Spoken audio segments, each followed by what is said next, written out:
the Los Angeles Lakers. And our producers are going to surprise us here. They're going to give us a verdict of whether this team is good or bad. And we are going to have to react and see how we feel about it. So let's go.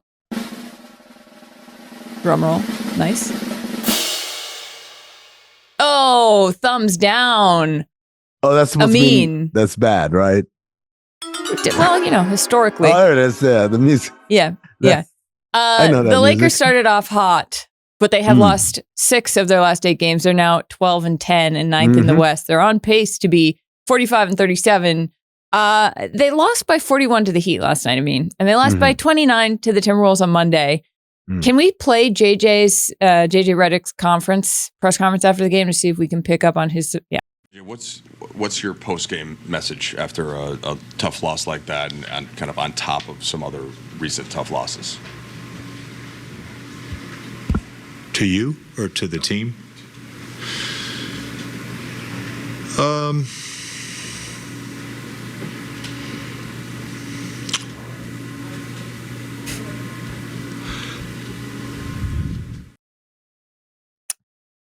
Oof, that is a lot of suppressed anger there. Look, I feel like JJ is I feel like he was embarrassed in that moment, because I feel like he did a lot of mental gymnastics to convince himself that he could make this roster work in LA. And, because you're offered a great job, and it's like dating a guy who deep down is not great. And you're like, but I can fix him. JJ's like, I can fix him. We can make this work. I don't know if JJ can fix him.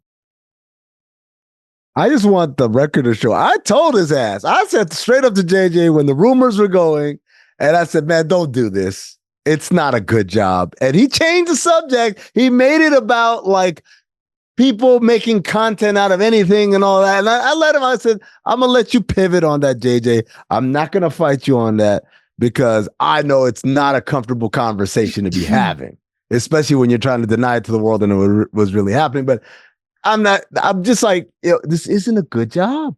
This roster isn't good. And so, when you talk about mental gymnastics and being embarrassed, all right, we're talking about a team that is 12-10.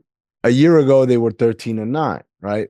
Now, we're going to get into this a little bit later, but I'm going to just roll this out right now because I'm a wild card like that.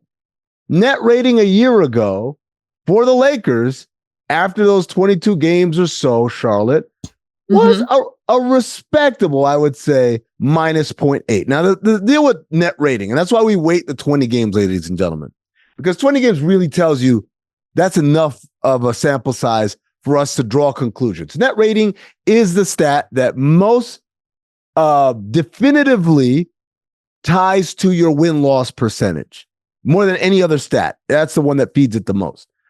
Something around 0. So anything from 0, minus 0.7, 0.8, plus 0.7, you're pretty much a 500 team, right? And you're operating around 500. So the Lakers last year, minus 0.8, but they were 13-9. Tells us the record was a little bit ahead of who they were as a team, and they're really like a 500-ish team, which is they ended up being pretty much, right? Fast forward, Charlotte, to this year. Yes. They are 12-10, so you might say, oh, they're only like a game behind where they were last season, even though everyone told us this season is so much better, right? Charlotte, do you know what the net rating is for the Los Angeles Lakers this season? Not off the top of my head, Minus 4.7. Ooh. Almost minus 5. Ladies and gentlemen, that is the definition of a bad team. And I'm not going to blame coaching and everything. I'm just going to say, like, it was a roster that I don't think really impressed anybody or shouldn't have impressed anybody.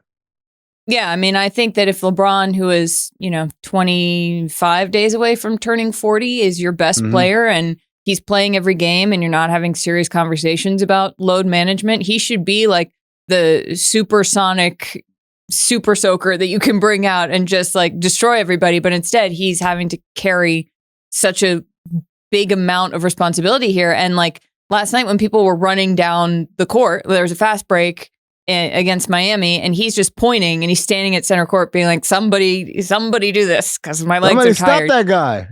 He should be able to have that help. The supersonic super soaker that Charlotte is talking about is the one that she talked me out of buying for my kids. It's electronic. It shoots like a fucking laser beam out. Pew, pew, pew. I was like, oh, my kids will love this. And Charlotte's like, they're going to take someone's eye out. You cannot buy this and give it to children. Well, you were also going to get yourself one. And I was like, this seems like a very powerful... My children are at the age where every toy they buy is basically just a gateway for me to buy that toy and actually play with it. Yeah. I mean, well, you've hacked fatherhood. I mean,